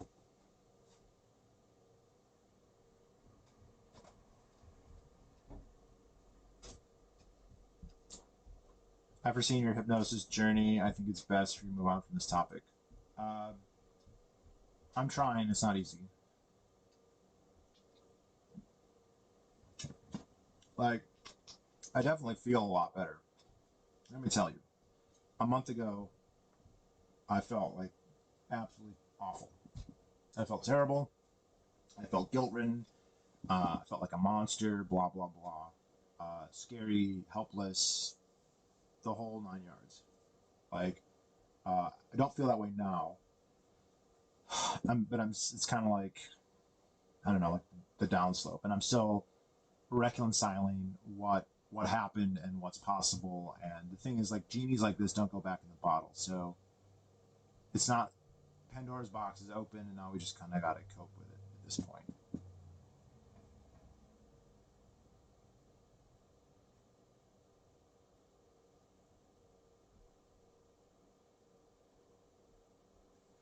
And the other thing, I don't know if I talked about this before, but like, I'm shocked. I'm shocked after what happened with me and how easy it was and how easy it's to do. How easy doing the things is that I've done. Like, I'm amazed that this isn't more of a thing. That this doesn't happen constantly. Because the ability to do it is, again, not that high. I think I'm pretty decent at it given the amount of time, but it's not something that, I didn't have to go to college. I didn't have to study a ton. Um, so, uh, but it's funny. So because I became known, and so I was actively hypnotizing so many people. It got known in circles that I was into hypnosis, and people started reaching out and telling me stories. And like, one of the stories that I heard was that, I mean, I'm not really a friend, but an acquaintance, somebody I knew not super well, but a little bit, uh, messaged me, and he had a very similar story that didn't involve him, but involved people around him. Where this guy is actually a prosecuting attorney, and one of his friends was describing himself as being a slave, being owned by somebody else, and it was, not to give away too many details, but a pair of brothers, one gay, one straight, both white, who were hypnotized by a black hypnotist who was fucking them both and then having them fuck each other. He was having them commit incest with each other. And this guy, who was a prosecutor, was talking to all three of them. All three of them were messaging him and trying to convince him to get hypnotized because it's the best feeling ever, right? And I told him he should block them all because they were clearly targeting him. So we've got a case here. I didn't witness it. He did. I asked him, put on your prosecutorial hat, put as much skepticism as you can on this. Do you think this is legit? And he knew some of the people in person. He was convinced that it was real in the sense that there were 3 different people telling him the same story. And the story was that this hypnotist had hypnotized these 2 brothers to be his slaves and to commit incest with each other for fun, right? Just to show this is how powerful it is. I can make 2 brothers fuck each other and be proud of it after the fact. So that begs the question, if this happened to me and one person that I know had it happen, and I'm sure not everybody I know tells me everything, I feel like this is more common than is generally believed. But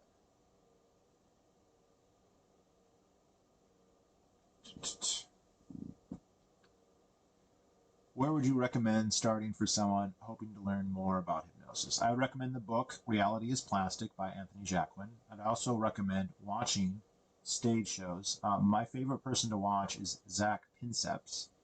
And I don't agree with the way that they will dismiss what they can do. But some of his videos are very good. I learned a lot from watching Zach Pincep's videos. There's a couple other ones, but he's the one I watch the most. Especially if you can watch a video where he goes, it's not edited, so you don't miss every step. Because what's very common in these is they'll have a process where they already have somebody who's suggestible. They've selected them by doing suggestibility tests. Like the first thing at a stage show, they'll have an audience with 500 people. They do a suggestibility test for everybody, and then they pick the 10 most suggestible people. Well, you just picked the easiest people to hypnotize right off the bat. And that makes perfect sense in a show because you want the most suggestible people, whatever. And even that process, the suggestibility test itself, starts to put them into a trance. And so then they'll start the video where you have the most suggestible subgroup of people already halfway entranced. And then,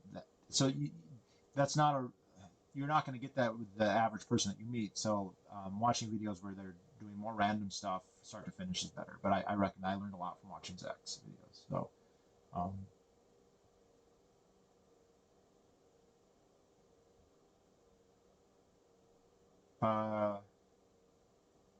Yeah, your catharsis at the end was very moving. I've been your subconscious, never heard like that. No one's.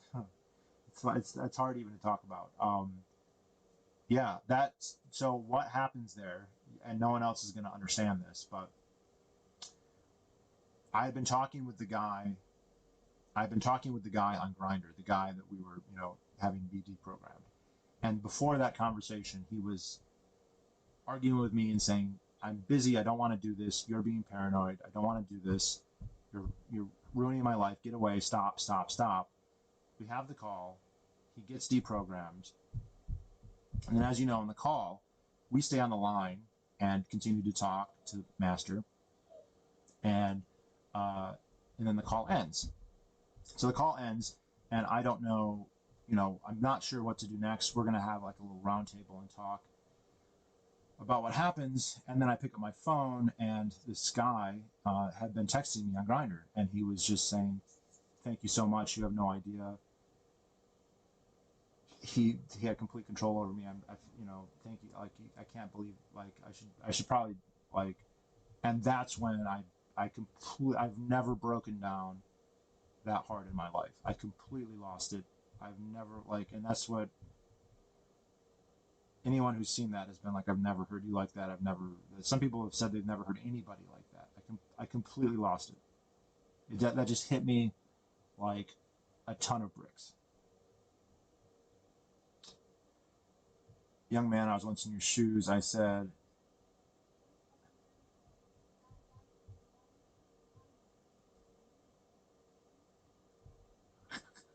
okay. Zach. Zach Pinceps. Pincipis. Your sound is on max. All right, let me turn this up a little bit more. How about now? There we go. A little bit better?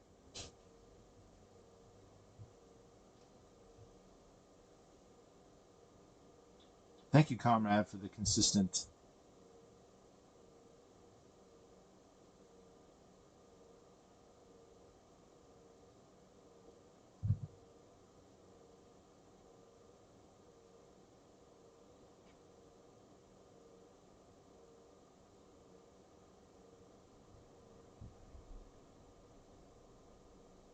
Yeah, if you're wondering, you can't see that in the video. That's what's happening. We turn off the video, like maybe 30 seconds after we end the call. I pick up the phone, and and I see he's been texting me and thanking me, apologizing, blah blah blah. So that just completely. I think I read like one message and I completely lost it. Zach Concepts, thank you. Yeah, especially there's a really good one where he does two guys and a girl. Joe Sartorius. Let me see if I can find that. Let's see.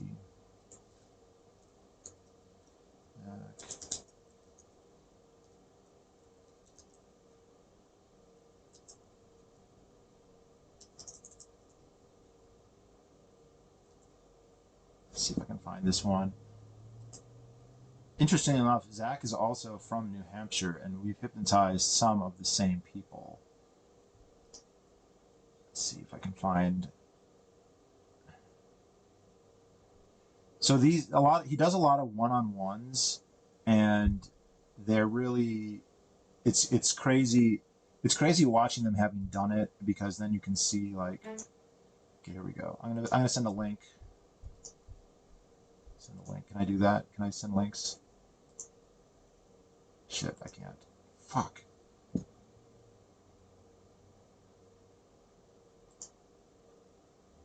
Fuck, I have to sign in for chat? God damn it, that's stupid. Okay, well, okay.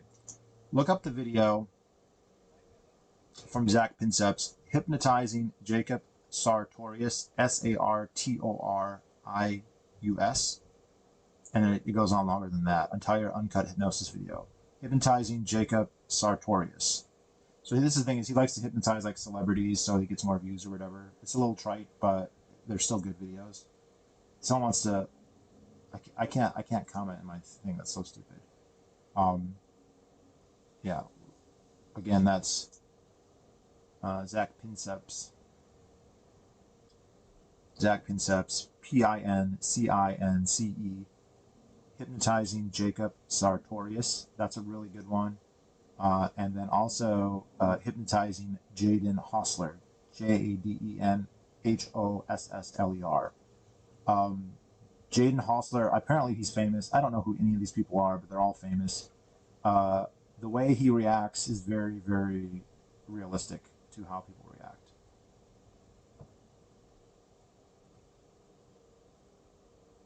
Yeah. Because she hasn't uploaded anything in months.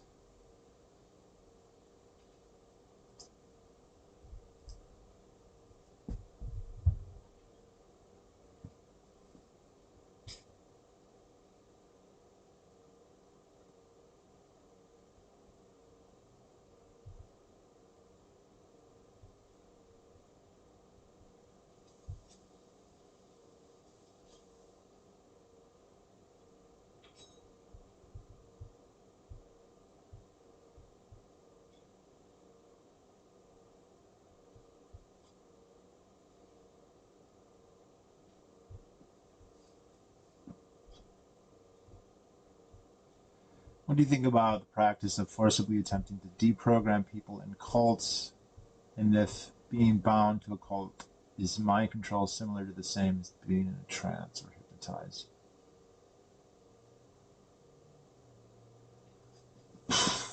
Well, first of all, I think part of the problem with that question is that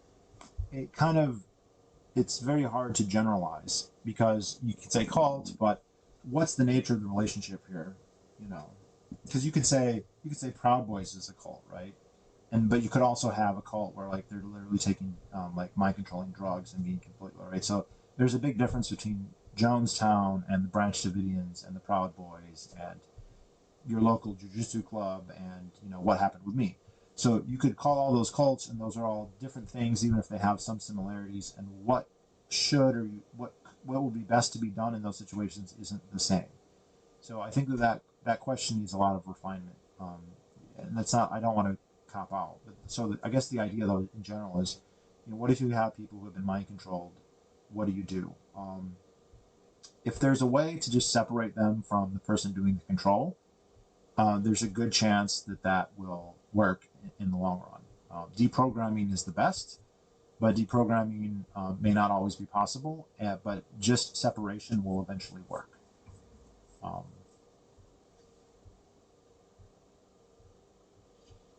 I'm confused and concerned about the borderline of using hypnosis for fun and when it might be seen as abuse. It is a definite gray area. It is a definite gray area. I sit down with everybody. Well, how can I say this? You sit down and you say, what are you comfortable doing? What are you not comfortable doing? The 2 people I've done surreptitiously, we had already had completely consensual sexual encounters. Like we had already, in fact, both of them I hypnotized immediately after they had orgasms. Okay, not to get too technical here. We messed around, they had orgasms, I hypnotized them immediately after. That actually is a very good time to do it. They're relaxed, and you just help them relax even more, and the next thing you know, they're in a trance. So in those cases, I definitely should have asked before I hypnotized them, but they had already agreed to a sexual encounter. They'd already had a sexual encounter. But it's a gray area. Do you think it's possible to hypnotize somebody without knowing or believing you are doing it? Watch the start of the video. Absolutely, it's possible. I've done it. I've done it multiple times now. I've done it in person. I've done it online. I've done it through text at least twice. I've done it. It's more than that. I've done it through text with people who have never been hypnotized before twice. I've done it with people who have been hypnotized before many, many times through text. And I've done it without, and the same people who have been hypnotized before, I've done it without them knowing many times. I've done it with people who've never been hypnotized before at least twice. Very recently and very easily. It's very easy to do with some people. You know, I had a guy orgasm. This was literally yesterday. I had a guy orgasm. He laying back, enjoying the feeling. You know, I said, just close your eyes. Focus on how good that feels. Focus on the pleasure.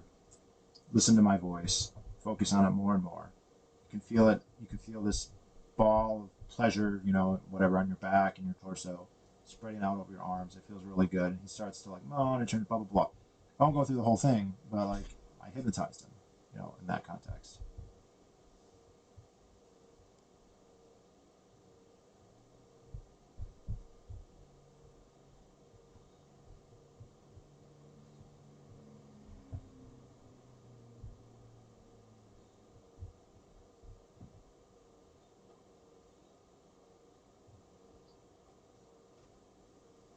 But it's definitely, definitely possible. I've done it through text at least twice with people who had no idea. And I might upload those texts at some point without divulging any personal details about them. Because you don't have to know about hypnosis to be put into a trance. You don't have to know about hypnosis to become super focused and to become suggestible. It's not necessary.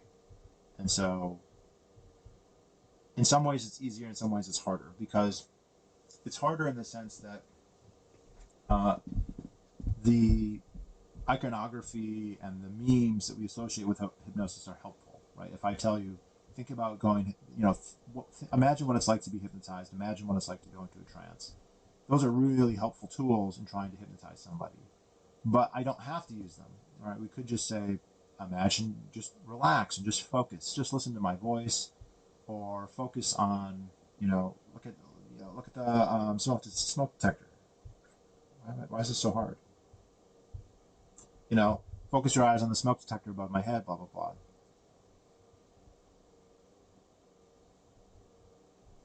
Is it possible he was really hypnotizing his partners? Who are we talking about?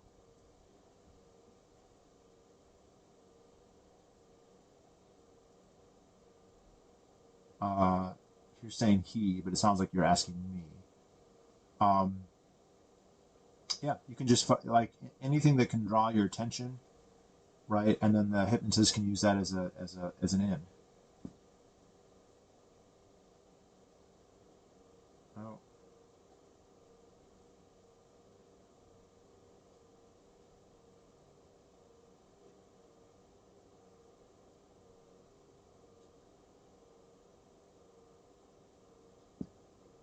Focus on the magic tool.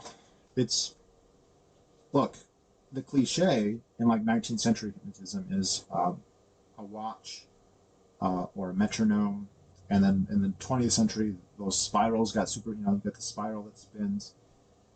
Visual fixation works very well. It's very powerful, right? And it helps a little bit if you get them to look up. So if you have them look down, that can work. But if you have them look up, there's something about the upturn of the eyes. I have no idea why, but there's something about the upturn of the eyes that helps. Okay, so anything, your finger. This is actually a common trick, to have somebody look at their finger or their hand. One of the most popular inductions is called a handshake induction, where you take someone's hand, you're like, look at your hand, look at the line in the hand, focus on one spot in the hand, just all your attention on that too, like blah, blah, blah. And that you can go into a trance looking at their own hand. And they'll get catalepsy where their arm will freeze, and then boom. But the first types of inductions I did weren't like that. The first types of inductions, I would have someone close their eyes, say, close your eyes, just listen to my voice, and then give them some metaphor, and it could be anything: a candle, fire, an escalator, a tunnel, a beach, a lake, a room, a bed, like you're floating in space, under the covers, whatever. Just something for them to focus on, to think about, a metaphor where you can guide their thoughts. And by focusing on that imagery in their mind, right, their eyes aren't even open, they can start to go into a trance.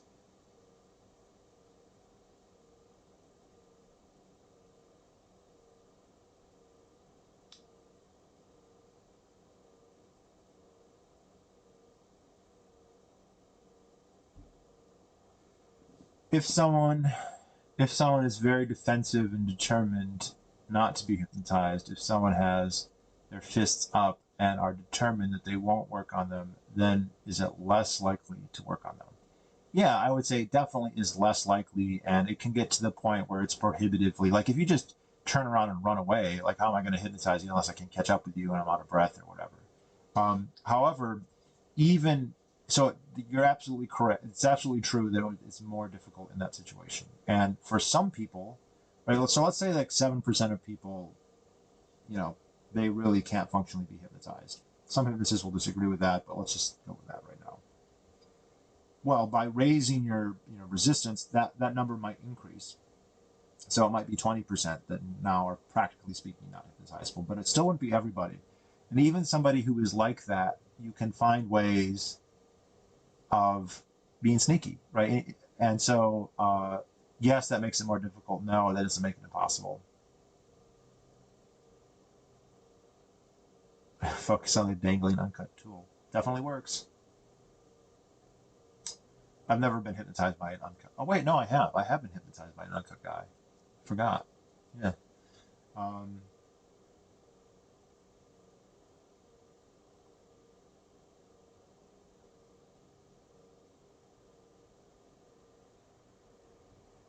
Seems like it would, like what we would do for dream working. You mean like lucid dreams?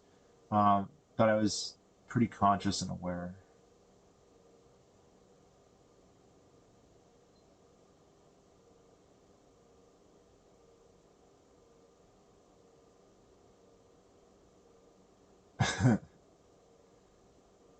Yeah, white ball of healing light. Go into the cave. Go deep, deep into the cave. Like somebody has their fists up though, and you're like, don't, don't. It's just something. Anything that catches their attention can do it. There's inductions where you don't even say anything. You just look at them, and they're like, why is he not talking? What's going on? Why is he? Because you're anything that's a little bit unusual, your mind is like, wait, what is that? You're looking for patterns, you're looking for aberrations, and you catch something, and then by focusing on that thing, like it starts to open you up. That's like the first stage, and it can happen very quickly. There's also like the way rapid inductions or snap inductions work, is you shock the system. This is something I haven't really done yet, but you go up and you shock somebody. You just and you have this 1 second, like this, not even a second, like a split second where your mind is like, what do I do? What do I do? What do I do? And the hypnotist says sleep. So they go and they just grab someone like sleep, and then they kind of build from there. So it's psychopathic stare. So What I understand about snap inductions is that they are lower probability affairs. Um, so they can work, but they're less likely to work. And I guess you could reduce everything to probabilistic. So in that sense.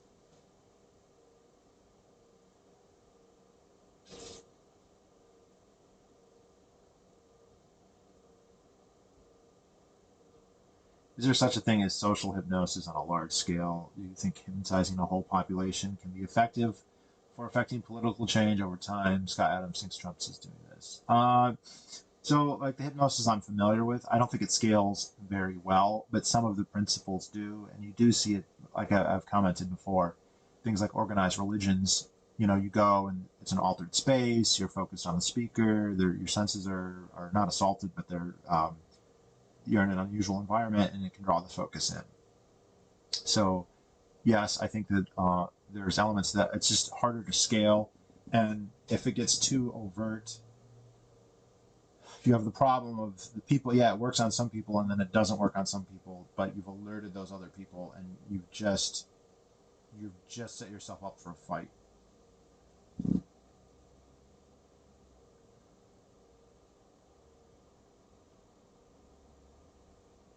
Uh, what do you think of Dot C on YouTube? I don't know who that is, so I have no thoughts. Sorry. Or his meditations. How would you classify the differences between hypnosis and meditation? Look, it's hard for me to answer that without knowing more about both. Obviously, I know a little bit about hypnosis. I don't know very much about meditation. I know that the thing that it gets compared to most is sleep, and that's actually what the root of the word. It's like Greek hypno means sleep, I guess. It's similar. Um, it seems though with hypnosis, you're focusing on the hypnotist or something anyway, the recording, the image, and so you are offloading or there's a division of labor where the conscious decision making is going to somebody else, where when you're meditating, that's not the case. When you're meditating, you have to do all of it. And so in a way, I think meditation is much harder. It takes much more discipline and practice. Um, this is one thing. I'm not really experienced with hypnosis, so I'm going to go off of what I know other people in the meditation. Sorry, hypnosis meditation. The medical meditation practitioner that I've listened to the most is Sam Harris, and as far as I can tell, Sam Harris has pretty good bona fides when it comes to meditation. He's talked about, you know, going long periods. He's studied with all these yogis and blah blah blah blah blah, and mind altering substances. And he had basically like a 20-year foray into this world. And it's interesting because he talks. When I've heard him talk about it, he talks about the idea of you're always being distracted by your own thoughts, and you're thinking about your breathing and your day and politics and your stomach growling and what you want for dinner, and you're horny or you're upset or a memory or a sensation or you've got an itch or whatever it is. And there's this sense of trying to get to the point where you don't have any thoughts and you're not distracted and you're just letting the homunculus in your mind just completely quiet and just trying to go completely blank. And apparently this is very, very difficult to do and takes years and years and years of training. And even then, like, they can't always do it. And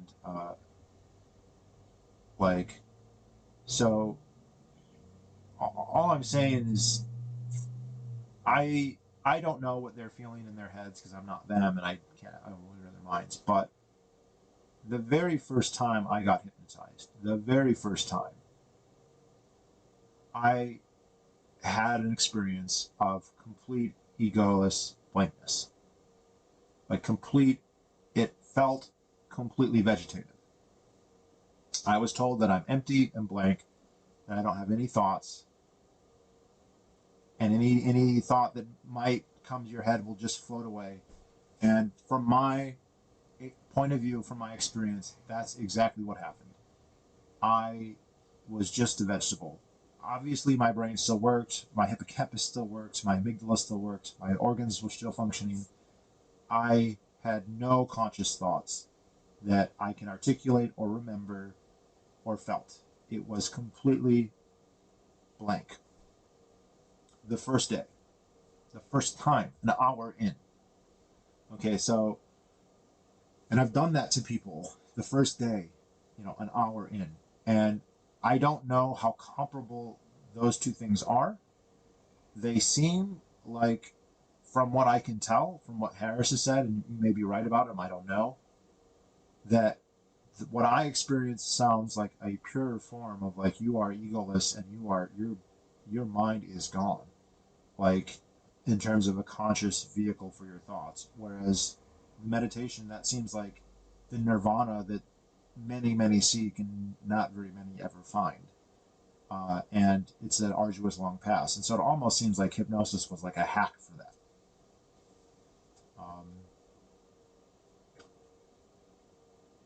You play music during hypnotic sessions? I have not.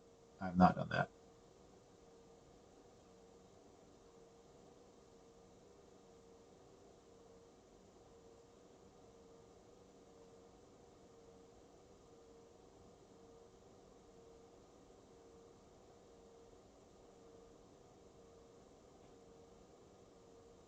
No, I'm not familiar. I mean, I know who John D is. I'm not surprised that they would get all into this weird esoteric stuff. I'm not familiar with that at all, though. It sounds interesting.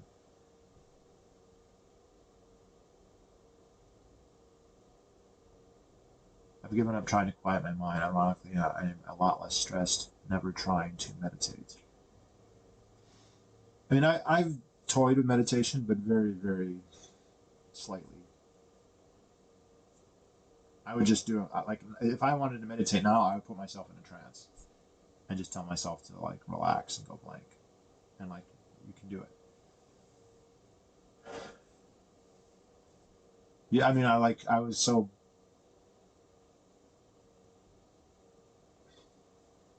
think about trance. Do you want me to think about trance right now? I'm not going to do it because you said it. I'm going to think about Diet Coke right now. It's the antidote.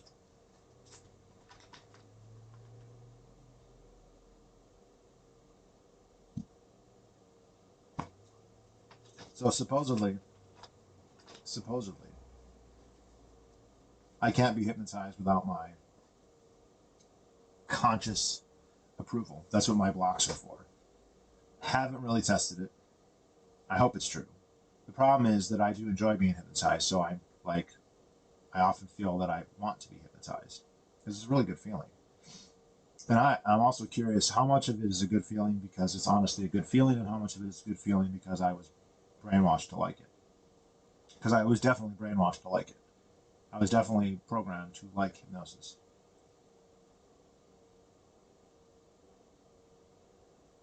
Liminal dreaming. Huh. Well, I will say too that like sleep deprivation does seem to help. Getting induced, it seems to help with hypnosis.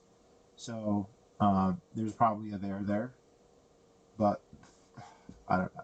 Liminal dreaming. I don't associate the hypnotic state though with giving me visions on its own, especially if it's self-induced. If there's somebody else there helping, different story. But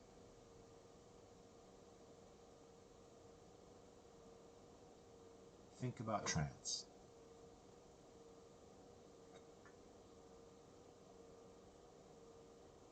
Like it, it's just a state of mind that you can eventually learn to just go into.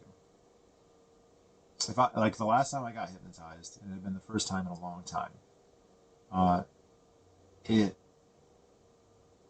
I laid down and him just was like, "Okay, are you ready to start?" And I was like I was ready to go. Um, I should try using hypnosis to get over my addiction to energy drinks. Give me a call, Luke. We'll work it out. I'll hypnotize you to get over your addiction to energy drinks anytime. I have hallucinations waking up.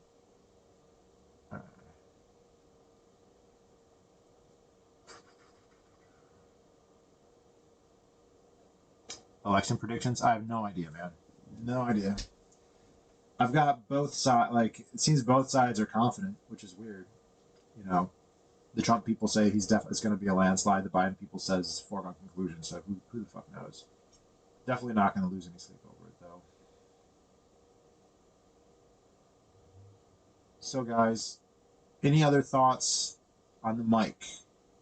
How does it sound? I'm going to listen to it, myself, see how that goes. And good, I recorded when I moved it, so I'll know when I watch. But yeah, I'll find a way to make it work. Thanks to my roommate if you watch this. I appreciate it, Dad. You're the best. But all right. Any final questions before I take a nap?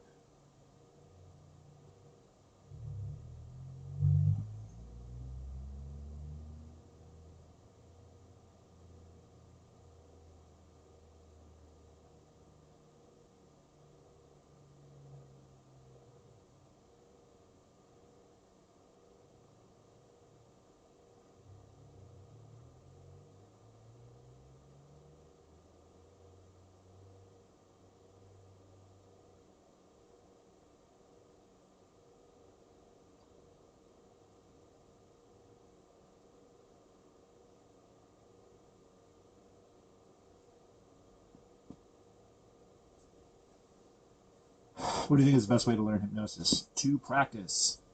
Best way to learn hypnosis is to practice. I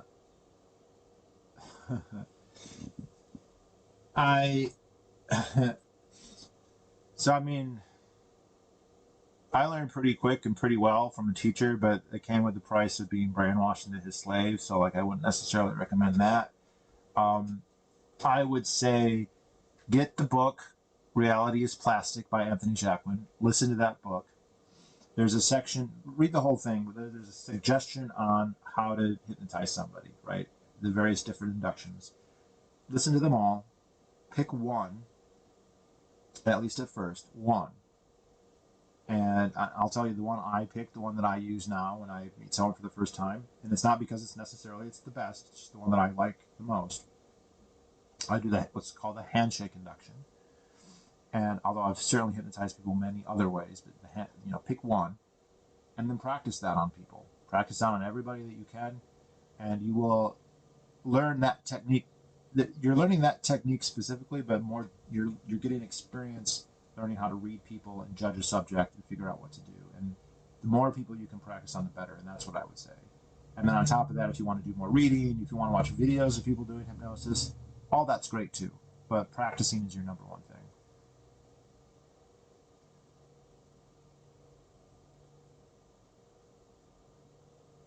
Yeah, definitely practice. The more people you hypnotize, the better. I was hypnotizing like a person a day for a long time. And you go from really shaky and really not knowing it to really good in a short amount of time and really comfortable with it. It goes from like the first people you're going to think, is this going to work? And eventually you get to the point of it's going to work and you're just wondering how well it's going to work.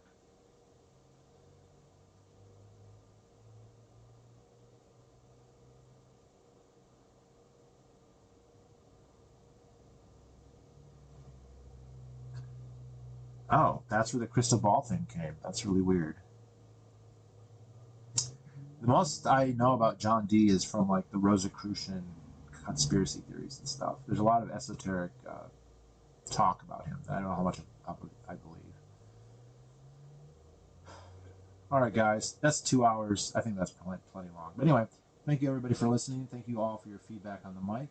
And anyway, I hope you all have a great day. Cheers.